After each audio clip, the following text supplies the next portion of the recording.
ಯಾರ್ಯಾರು ಒಂದು ಕಾರ್ತಿಕ ಸೋಮವಾರನೂ ಪೂಜೆಯನ್ನು ಮಾಡೋದಕ್ಕೆ ಆಗಿಲ್ಲ ಅಥವಾ ಶಿವನ ಆರಾಧನೆಯನ್ನು ಮಾಡೋದಕ್ಕೆ ಆಗಿಲ್ಲ ಅಂತಹವರು ನಾಳೆ ಅಂದರೆ ಕಡೆಯ ಕಾರ್ತಿಕ ಸೋಮವಾರ ಒಂದು ದಿನ ಪೂಜೆ ಮಾಡೋದ್ರಿಂದ, ಒಂದು ದಿನ ಶಿವನ ಆರಾಧನೆಯನ್ನು ಮಾಡೋದ್ರಿಂದ ತಿಂಗಳ ಪೂರ್ತಿ ಅಂದರೆ ಕಾರ್ತಿಕ ಮಾಸದ ಪ್ರತಿ ಸೋಮವಾರ ಪೂಜೆ ಮಾಡಿದ್ರೆ ಎಷ್ಟು ಒಂದು ಶುಭ ಫಲಗಳು ದೊರೆಯುತ್ತಿತ್ತು, ಎಷ್ಟು ಒಂದು ನಮಗೆ ಒಳ್ಳೆಯದಾಗ್ತಾ ಇತ್ತು, ಅದೆಲ್ಲವೂ ಕೂಡ ಆಗುತ್ತೆ. ಕಡೆ ಕಾರ್ತಿಕ ಸೋಮವಾರ ಅಷ್ಟು ವಿಶೇಷವಾದದ್ದು ಅಂತ ಹೇಳಲಾಗುತ್ತೆ.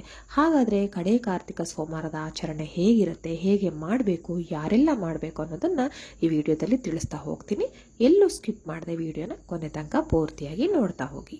ಇನ್ನು ನಾಳೆಯ ದಿನ ಅಂದರೆ ಕಾರ್ತಿಕ ಸೋಮವಾರದ ದಿನ ನೀವು ಉಪವಾಸ ಇದ್ದು ಶಿವನ ಆರಾಧನೆ ಮಾಡಿದ್ರೆ ತುಂಬಾ ಒಳ್ಳೆಯದು. ನಾವು ಏನು ಒಂದು ಶುಭ ಫಲಗಳು ನಮಗೆ ಸಿಗುತ್ತೆ ಅದು ದ್ವಿಪಟ್ಟು ಅಂತ ಹೇಳ್ತಾರೆ, ಅಂದರೆ 2 ಪಟ್ಟಷ್ಟು ನಮಗೆ ಹೆಚ್ಚಿಗೆ ಸಿಗುತ್ತೆ ಅಂತ ಹೇಳ್ತಾರೆ ಉಪವಾಸ ಇದ್ದು ಪೂಜೆ ಮಾಡೋದ್ರಿಂದ. ಹಾಗಾದರೆ ಹೇಗೆ, ಯಾವ ರೀತಿ ನಾವು ಉಪವಾಸವನ್ನು ಇದ್ದು ಪೂಜೆ ಮಾಡಬೇಕು? ಉಪವಾಸ ಅಂದರೆ ತುಂಬ ರೀತಿಯ ಉಪವಾಸಗಳಿರುತ್ತೆ, ಅದ್ರ ಬಗ್ಗೆ ನಾನೊಂದು ವಿಡಿಯೋ ಕೂಡ ಮಾಡಿ ಹಾಕಿದ್ದೇನೆ, ಆಸಕ್ತಿ ಇರೋರು ಚೆಕ್ ಮಾಡಿ. ಹಾಗೆ ನಾಳೆ ಯಾವ ರೀತಿ ಉಪವಾಸ ಮಾಡಬೇಕಂತ ಹೇಳಿದ್ರೆ, ನೀವು ಕೇವಲ ಹಣ್ಣು ಹಂಪಲನ್ನು ಕೂಡ ತಿಂದ್ಕೊಂಡಿರಬಹುದು, ಜೊತೆಗೆ ಹಾಲನ್ನು ಕೂಡ ಕುಡಿಯೋದಕ್ಕೆ ಏನು ತೊಂದರೆ ಇಲ್ಲ. ಅಥವಾ ನೀವು ಅವೆರಡರಲ್ಲಿ ನಿಮಗೆ ಇರೋದಕ್ಕೆ ಆಗೋದಿಲ್ಲ, ಯಾಕಂದರೆ ಎಲ್ರಿಗೂ ಒಂದು ಹಸುವು ತಡ್ಕೊಳ್ಳೋ ಶಕ್ತಿ ಇರೋದಿಲ್ಲ, ಹಾಗಾಗಿ ನಿಮಗೆ ಆ ಥರ ಆಗೋದಿಲ್ಲ ಅಂತ ಹೇಳಿದ್ರೆ ನೀವು ಅಕ್ಕಿಯನ್ನು ಬಳಸದೆ ಮಾಡಿರುವಂತಹ ಆಹಾರ ಪದಾರ್ಥಗಳನ್ನು ಸೇವನೆ ಮಾಡಬಹುದು. ಅಕ್ಕಿಯನ್ನು ಬಳಸಿ ತಯಾರಿಸೋ ಪದಾರ್ಥಗಳನ್ನು ಮುಸುರೆ ಪದಾರ್ಥಗಳು ಅಂತ ಹೇಳಲಾಗುತ್ತೆ.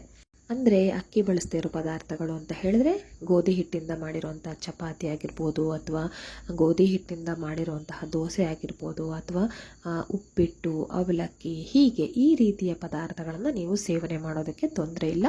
ಹಾಗೆ ನೀವು ಅಂದಿನ ದಿನ ಅಂದರೆ ನಾಳೆ ಕಾರ್ತಿಕ ಸೋಮವಾರದ ದಿನ ಈರುಳ್ಳಿ ಬೆಳ್ಳುಳ್ಳಿ ಸೇವನೆಯನ್ನು ಮಾಡದೇ ಇದ್ದರೆ ತುಂಬಾ ಒಳ್ಳೆಯದು. ಅದು ಕೂಡ ನಾವು ವ್ರತಾಚರಣೆಗಳನ್ನು ಮಾಡುವಾಗ, ಹಬ್ಬ ಹರಿದಿನಗಳಲ್ಲಿ ಪೂಜೆಗಳನ್ನು ಮಾಡುವಾಗ, ಅಥವಾ ವಿಶೇಷ ಒಂದು ಕಾರ್ಯಕ್ರಮಗಳು ಇದೆ ದೈವಿಕವಾದ ಕಾರ್ಯಕ್ರಮಗಳು ಅಂತ ಹೇಳಿದಾಗ ಈ ಒಂದು ರೀತಿ ಪದಾರ್ಥಗಳನ್ನು ಸೇವನೆ ಮಾಡದೇ ಇರೋದೇ ಒಳ್ಳೆಯದು. ಹಾಗೆ ನೀವು ಯಾವುದೇ ಕಾರಣಕ್ಕೂ ನಾಳೆ ಕಾರ್ತಿಕ ಸೋಮವಾರದ ಒಂದು ವಿಶೇಷ ಪೂಜೆಯನ್ನು ಮಾಡಬೇಕು ಅಂತ ಇದ್ದವರು ಮಾಂಸಾಹಾರಗಳನ್ನು ದಯವಿಟ್ಟು ತಿನ್ನಬೇಡಿ. ಹಾಗೆ ಹೊರಗಡೆಯ ಪದಾರ್ಥಗಳು ಖಂಡಿತ ಬೇಡ. ಅಂದರೆ ಹೋಟೆಲ್ಗೆ ಹೋಗಿ ಊಟ ಮಾಡ್ಕೊಂಡು ಬರೋದು, ತಿಂಡಿ ತಿನ್ಕೊಂಡು ಬರೋದು, ಇನ್ನೇನೋ ಒಂದು, ಅಥವಾ ಬೇರೆಯವ್ರ ಮನೆಯಲ್ಲಿ ಊಟ ತಿಂಡಿ ಮಾಡೋದು ಖಂಡಿತ ನಾಳೆ ನೀವು ತಪ್ಪಿಸಲೇಬೇಕಾಗತ್ತೆ. ಇದೆಲ್ಲ ನಾನು ಹೇಳಿದ್ದು ಊಟ ತಿಂಡಿಯ ವಿಚಾರ ಬಹಳ ಮುಖ್ಯವಾದದ್ದು. ಇನ್ನು ವ್ರತಾಚರಣೆ ಅಥವಾ ಒಂದು ಪೂಜೆಯ ವಿಶೇಷ ಪೂಜೆ ಹೇಗೆ ತಯಾರಿ ಅಂದರೆ, ಬೆಳಗ್ಗೆ ಆದಷ್ಟು ಬೇಗ ಎದ್ದು ನೀವು ಶುದ್ಧರಾಗಿ ಆ ನಂತರ ನಿಮ್ಮ ಮನೆಯ ನಿತ್ಯ ಪೂಜೆಗಳು ಏನಿರುತ್ತೆ, ನೀವು ಮೊದಲಿಗೆ ಗಣಪತಿಯನ್ನು ಆರಾಧನೆ ಮಾಡಿ, ಆ ನಂತರ ನಿಮ್ಮ ಕುಲದೇವರು ಅಥವಾ ಕುಟುಂಬ ದೇವರು ಅಥವಾ ನಿಮ್ಮ ಆರಾಧನೆ ಮಾಡುವಂಥ ದೇವರಿಗೆ ಹೇಗೆ ನೀವು ಪ್ರತಿನಿತ್ಯ ಪೂಜೆಯನ್ನು ಮಾಡ್ತೀರಾ ಅದೆಲ್ಲ ಪೂಜೆಯನ್ನು ಮುಗಿಸ್ಕೋಬೇಕಾಗತ್ತೆ. ಇದು ನನಗೆ ತಿಳಿದಂಗೆ ಪ್ರತಿ ವಿಡಿಯೋಗಳಲ್ಲೂ ಹೇಳ್ತಾ ಇರ್ತೀನಿ.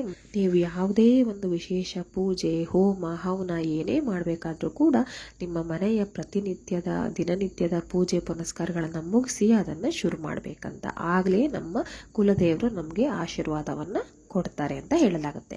ಆ ನಂತರ ನೀವು ಶಿವದೇವರಿಗೆ ಅಂದರೆ ಶಿವನಿಗೆ ನೀವು ಬೆಲ್ಲದ ದೀಪದ ಆರತಿಯನ್ನು ಕೂಡ ಮಾಡ್ಬೋದು. ಮನೆಯಲ್ಲಿ ಏನೂ ತೊಂದರೆ ಇಲ್ಲ. ಬೆಲ್ಲದ ದೀಪ ಅಂತ ಹೇಳಿದ್ರೆ ನಿಮ್ಮ ಇಷ್ಟಾರ್ಥಗಳನ್ನು ಆ ಒಂದು ಶಿವದೇವರು ನಮಗೆ ಈಡೇರಿಸ್ಕೊಡ್ತಾನೆ. ಬೆಲ್ಲದ ದೀಪವನ್ನು ಹಚ್ಚಿ ಇಡ್ಬೋದು.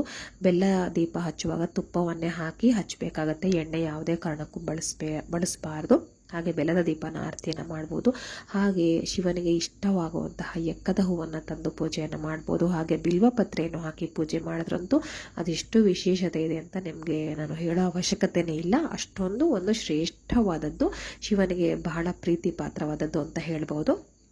ಹಾಗೆ ಈ ರೀತಿಯ ಪೂಜೆಗಳು, ಹಾಗೆ ನೀವು ಶಿವನ ಸಹಸ್ರನಾಮವನ್ನು ಓದಬಹುದು.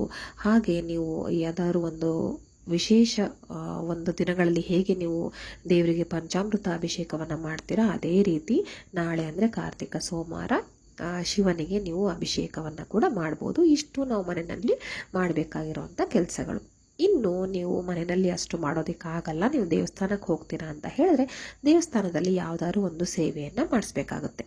ಅಂದರೆ ಅಲ್ಲಿ ನೀವು ಶಿವನಿಗೆ ಅಭಿಷೇಕ ಮಾಡಿಸೋದಕ್ಕೆ ನೀವು ದುಡ್ಡನ್ನು ಕೊಟ್ಟು ಮಾಡಿಸ್ಬೋದು, ಅಥವಾ ರುದ್ರಾಭಿಷೇಕವನ್ನು ಮಾಡಿಸ್ಬೋದು, ಅಥವಾ ನೀವು ಬೇರೆ ಒಂದು ಅಷ್ಟೋತ್ತರ ನಾಮಾವಳಿ ಅಂತ ಏನು ಮಾಡಿಸ್ತೀವಿ ಅದನ್ನು ಕೂಡ ಮಾಡಿಸ್ಬೋದು, ಕುಂಕುಮಾರ್ಚನೆಯನ್ನು ಕೂಡ ಮಾಡಿಸ್ಬೋದು.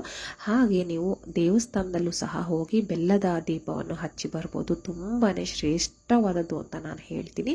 ಇದು ನಿಮ್ಮ ಮನೆಯ ಮಕ್ಕಳ ಹಾಗೆ ಇಡೀ ಕುಟುಂಬದ ಆರೋಗ್ಯವನ್ನು ಕಾಪಾಡುತ್ತೆ, ಹಾಗೆ ಒಂದು ಆರ್ಥಿಕ ಸಮಸ್ಯೆಯನ್ನು ನಿವಾರಿಸಿಕೊಡುತ್ತೆ.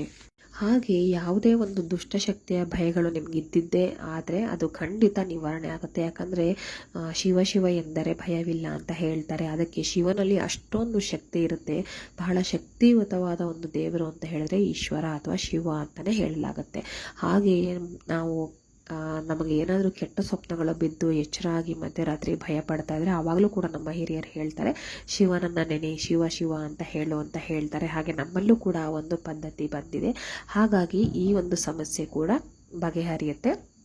ಹಾಗಾಗಿ ನೀವು ನಾಳೆ ಅಂದರೆ ಕಾರ್ತಿಕ ಸೋಮವಾರದ ದಿನ ಮನೆಗಳಲ್ಲಿ ಹೇಗೆ ಪೂಜೆ ಮಾಡಬೇಕಂತ ಹೇಳಿದೆ, ಅದು ಆಗಿಲ್ಲ ಅಂತ ಹೇಳಿದ್ರೆ ದೇವಸ್ಥಾನಕ್ಕೆ ಹೋಗಿ ಈ ರೀತಿ ಬೆಲ್ಲದ ದೀಪವನ್ನು ಹಚ್ಚಿ ಅಲ್ಲಿ ಕೂಡ ನಿಮ್ಮ ಬೇಡಿಕೆಗಳು ಇಷ್ಟಾರ್ಥಗಳಿರುತ್ತೆ ಎಲ್ಲವನ್ನು ಪ್ರಾರ್ಥನೆ ಮಾಡಿಕೊಂಡು ಬನ್ನಿ. ಹಾಗೆ ನಾನು ಹೇಳಿದಾಗೆ ಯಾವುದಾದ್ರು ಒಂದು ಸೇವೆಯನ್ನು ಅಲ್ಲಿ ನೀಡಿ, ಒಂದು ಕುಂಕುಮಾರ್ಚನೆ ಇರ್ಬೋದು, ಒಂದು ಅರ್ಚನೆ ಮಾಡಿಸೋದಿರ್ಬೋದು, ಅಥವಾ ರುದ್ರಾಭಿಷೇಕ ಇರ್ಬೋದು, ಯಾವುದೇ ಒಂದು ರೀತಿ ಸೇವೆಯನ್ನು ಮಾಡಿಸಿ ಮನೆಗೆ ಬನ್ನಿ. ಎಲ್ರಿಗೂ ಒಳ್ಳೆಯದಾಗಲಿ. ಧನ್ಯವಾದಗಳು.